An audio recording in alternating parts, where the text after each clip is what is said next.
नमस्ते सभी बच्चे। आज ऑनलाइन क्लास के अंदर प्रश्नावली 15 क्लास 10th की ऑनलाइन क्लास का दूसरा दिन है बेटा। आज हम पढ़ेंगे वृत्त के बारे में। हम पढ़ रहे थे, आपको पता है पहले हमने वृत्त का केंद्र बिंदु, वृत्त की परिधि, वृत्त की त्रिज्या, वृत्त की जीवा, वृत्त का व्यास, इनके बारे में हमने आपको पहले बता दिया था। देखो प्यारे बच्चों, आज हम ये पढ़ रहे हैं कि वृत्त के क्षेत्रफल के लिए या वृत्त के अंदर जो पाई आता है, पाई एक ग्रीक शब्द है और पाई का अर्थ होता है 22/7। इसे पाई को 22/7 या 3.14 भी लिखते हैं।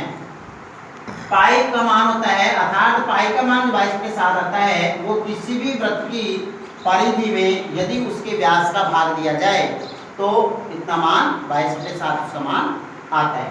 पाई बराबर, अर्थात हम लिख सकते हैं पाई बराबर परिधि बटे व्यास। अर्थात पाई का मान कितना हो गया? परिधि बटे व्यास। यहाँ पे किसी संख्या के इसके नीचे पाई के नीचे कोई बटे नहीं है तो हम 1 लिख सकते हैं। लिखना चाहो तो, नहीं लिखो तो कोई दिक्कत नहीं है, क्योंकि एक अगर बटे में एक किसी संख्या के नीचे लगाते हैं तो उससे संख्या के मान में कोई परिवर्तन नहीं होता। अब यहाँ पे 1 लिखो तो भी ठीक है, नहीं लिखो तो भी ठीक है। अब हम इसको पाई बटे 1 हो गया बराबर परिधि बटे व्यास। तो परिधि को 1 से मल्टीप्लाई करेंगे, व्यास को पाई से मल्टीप्लाई करेंगे, यानी क्रॉस मल्टीप्लाई करेंगे, वज्र गुणा। परिधि को 1 से गुणा किया तो ये आ गया वृत्त की परिधि, यानी परिधि आ गई। और पाई को व्यास से गुणा किया तो व्यास इंटू पाई। अर्थात इसके नीचे बटे 1 लिखना चाहे तो लिखे, नहीं लिखे तो भी कोई बात नहीं है। तो वृत्त की परिधि आ गई, तो परिधि वृत्त की चलती रहेगी, व्यास। अब हम इस बात को जानते हैं, कल आपको बताए थे कि एक वृत्त होता है, वृत्त का केंद्र बिंदु होता है। इस केंद्र के बिंदु से एक वृत्त की किसी बिंदु तक की दूरी त्रिज्या कहलाती है, और सीधी बिल्कुल दोनों तरफ जो त्रिज्या होती है वो क्या होती है? व्यास होती है। अर्थात ये भी तात्पर्य ने कल आपको बता दिया था पहले की वीडियो में कि व्यास त्रिज्या का 2 गुना होता है, दुगुना होता है। अब आप देखिए बेटा, अर्थात जो व्यास है, ये व्यास क्या हो गया? एक त्रिज्या और एक त्रिज्या, कितने हुई? 2 त्रिज्या था, 2r रेडियस बोलते हैं। r से इंडिकेट इसलिए करते हैं क्योंकि त्रिज्या क्या बोलते हैं? रेडियस, और रेडियस को r से इंडिकेट करते हैं। पाई का मान ऐसे आ गया।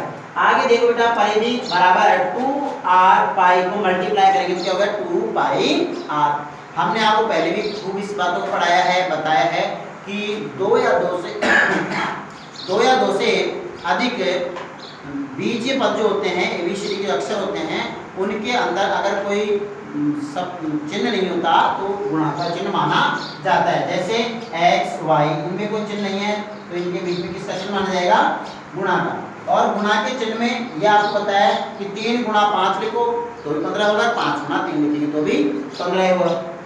अर्थात तात्पर्य यह है कि यहाँ पे पाई r आगे पीछे लिख दे तो कोई दिक्कत नहीं है। आगे देखो बेटा, वृत्त के बारे में आगे हम पढ़ेंगे वृत्त का क्षेत्रफल। क्या पढ़ेंगे? वृत्त का क्षेत्रफल। ये हो गया पहला सूत्र आपका, वृत्त की परिधि। आगे आ गया नंबर 2, वृत्त का क्षेत्रफल। तो वृत्त का क्षेत्रफल क्या होता है?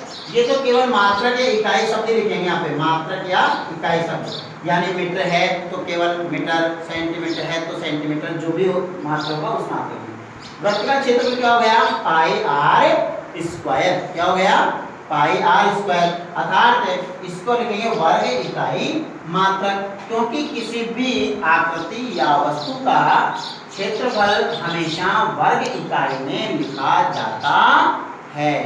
वर्ग इकाई मात्रक, या इकाई मात्रक का अर्थ समझ गए? मीटर, सेंटीमीटर, जो भी कोई चीज है वो उसका मात्रक या इकाई होगा। तीसरा है, अब आपको इस बात का पता है कि अर्धवृत्त का क्षेत्रफल, अर्थात पूरे वृत्त का क्षेत्रफल पाई r स्क्वायर है, तो अर्धवृत्त का आधा कर देंगे, और आधा कर देंगे तो किसी भी चीज को आधा करने के लिए क्या करते हैं? उसमें 2 का भाग देते हैं। अर्थात पाई r स्क्वायर, पाई r स्क्वायर लिख दिया, इसमें 2 का भाग देंगे तो अर्धवृत्त का क्षेत्रफल हो जाएगा। अब इसको हम कई बार ऐसे भी देते हैं 1/2 पाई r स्क्वायर, तो वो भी कोई दिक्कत नहीं है, ऐसे लिखो चाहे, क्योंकि ये संख्या 1 से गुणा होगी तो वही पाई r स्क्वायर बटे 2 हो जाएगा। आगे देखें, इसी अर्थात हमें केवल वृत्त के क्षेत्रफल को ध्यान में रखना है। क्यों? क्योंकि अर्धवृत्त का क्षेत्रफल यानी वृत्त के क्षेत्रफल का आधा हो गया। वर्ग मात्रक या वर्ग इकाई। चौथा है अर्धवृत्त का परिमाप। परिमाप देखो, इसको परिधि भी हम कह सकते हैं, लेकिन चूंकि परिधि की जगह परिमाप शब्द का उपयोग इसलिए करेंगे क्योंकि आपको इस बात को पता है परिधि दो शब्द हैं, परिधि और दूसरा है परिमाप। परिधि यानी जो वृत्ताकार है अर्थात उसके चारों तरफ की जो लाइन कोस होता है, परि यानी चारों तरफ, धी यानी एक गोलाकार वृत्ताकार भाग, इसीलिए इसका नाम लिखा है परिधि।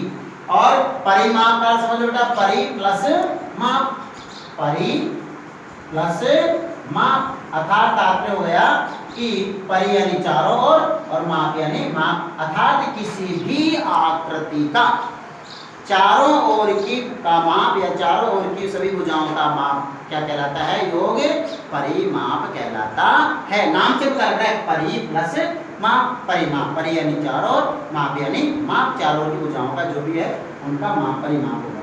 अर्थात तात्पर्य है, कई बार इसीलिए हम क्या करते हैं, जैसे त्रिभुज होता है, चतुर्भुज होता है, आयत चतुर्भुज में चाहे आयत हो, वर्ग हो, घन जो भी हो, या कोई घन है, घनाभ है, जो भी है उनमें से ये चतुर्भुज है, इस ये भुजा ये भुजा ये भुजा, चारों भुजाओं का माप जो होगा वो परिमाप हो जाएगा। ठीक है, अर्थात अब आप ये कहोगे कि सर अर्धवृत्त की परिमाप में परिमाप शब्द क्यों यूज किया, परिधि शब्द क्यों नहीं किया? क्यों? क्योंकि इसके अंदर जैसे ये वृत्त था और ये वृत्त का ये व्यास है बेटा, ये व्यास है, और एक व्यास जो होता है वो वृत्त को दो समान भागों में बांटता है, अर्थात अर्धवृत्त में डिवाइड करता है, बांटता है। कोई भी वृत्त है, ये कोई वृत्त है, इस वृत्त का एक केंद्र बिंदु है, ये व्यास है, अर्थात ये व्यास इसको दो समान भागों में बांटेगा और एक भाग को क्या कहेंगे?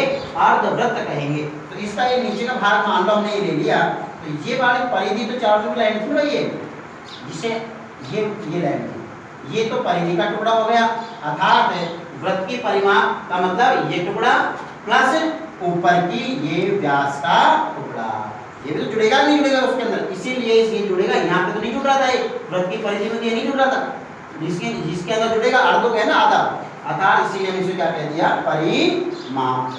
अब सीधी सी बात है, चित्र के माध्यम से आपको पता लग रहा है कि एक तो वृत्त की जो परिधि थी चारों तरफ की परिधि, इस परिधि का नीचे का हिस्सा, ये नीचे का हिस्सा आ गया, तो वृत्त का परिमाप बराबर 2 पाई r, यानी पूरी परिधि। अब पूरी परिधि का आधा हो जाएगा, तो वृत्त की पूरी परिधि थी 2 पाई r, इसका आधा कर दिया 2 पाई r बटे 2। अभी बताया आधा करने के लिए 2 का भाग दिया जाता है। अब 2 से 2 तो आपको समझ में आ गया बेटा, 2 पाई r यानी वृत्त की परिधि और परिधि का आधा कर दिया, प्लस ये त्रिज्या है, व्यास है, अर्थात एक त्रिज्या दो त्रिज्या हो गई, व्यास बराबर त्रिज्या का दुगुना, तो प्लस 2r ये भी इसमें जुड़ जाएगा, 2 से 2 कट गया, पाई r बच गया प्लस 2r बच गया, दोनों में से r अपन क्या ले लेंगे बेटा? कॉमन फैक्टर हो गए, जिसे मैसेप कहते हैं, अर्थात एचसीएफ r कॉमन फैक्टर ले लिया, कॉमन का r में भाग दिया, पाई बच गया, कॉमन का इसमें भाग दिया, r से r कट गया, 2 बच गया, अर्थात r कोष्ठक में पाई प्लस 2 मात्रक या इकाई। ये क्या हो गया? आपका अर्धवृत्त का परिमाप हो गया। हाँ भाई, आगे हम पढ़ेंगे वलय का। वलय का आप जानते हो, एक वृत्त जिसका एक केंद्र बिंदु है और दूसरा वृत्त अर्थात एक ही केंद्र पर स्थित दो वृत्त जिनके दोनों वृत्तों के मध्य का जो क्षेत्र होता है ये क्या कहलाता है? वलयिका कहलाता है। हमने आपको बताया था एक वृत्त के अंदर जो मध्य में होता है वो केंद्र होता है, लेकिन एक ही वृत्त पर एक वृत्त है, एक ही केंद्र बिंदु पर, ये केंद्र बिंदु बेटा, एक ही केंद्र बिंदु पर ये वृत्त है, इसी केंद्र बिंदु पर ये वृत्त है, तो एक ही केंद्र बिंदु पर दो या दो से अधिक जो वृत्त होते हैं, दो या दो से अधिक वृत्त होते हैं, उसे संकेंद्र कहते हैं। क्या कहते हैं? संकेंद्र। अर्थात संकेंद्र अर्थात वह केंद्र जो दो या दो से अधिक वृत्तों का एक ही केंद्र हो, उसे क्या कहते हैं? संकेंद्र। तो वलय का समझ में आ गई। अब ये दो वृत्तों के मध्य का जो परिबद्ध क्षेत्र है इसे क्या बोलते हैं? वलय का। अर्थात समझ आ गया आपके, अर्थात आएगा वलयिका का क्षेत्रफल बराबर, अब हम सीधी सी बात है, ये यहाँ से यहाँ तक की त्रिज्या होगी, ये छोटी त्रिज्या होगी। ये यहाँ से यहाँ तक की बड़े वृत्त की त्रिज्या होगी, ये बड़ी त्रिज्या होगी। बड़े वृत्त की त्रिज्या को r1 कह दिया, छोटे वृत्त की त्रिज्या को r2 कह दिया। या हम इसे बड़े वृत्त की त्रिज्या को बड़ा r या छोटे r से भी दिखा सकते हैं। तो सीधी सी बात है, वलय का क्षेत्र क्या हो गया, बड़े वृत्त का क्षेत्रफल माइनस छोटे वृत्त का क्षेत्रफल, अर्थात वृत्त का क्षेत्रफल तो पाई आर स्क्वायर होता है माइनस छोटे वृत्त का क्षेत्रफल पाई आर स्क्वायर होता है। अब चूंकि बड़े वृत्त के त्रिज्या को r1 का है तो r1 कह दिया, इसको r2 का है तो 2 कह दिया, दोनों में से बेटा पाई कॉमन ले लिया, अर्थात r1 square minus r2 square वर्ग मात्रक, अर्थात तात्पर्य हो गया वलय का क्षेत्रफल हो गया पाई r1 square minus r2 square. आगे हम कल इसकी प्रश्नावली के बारे में पढ़ेंगे।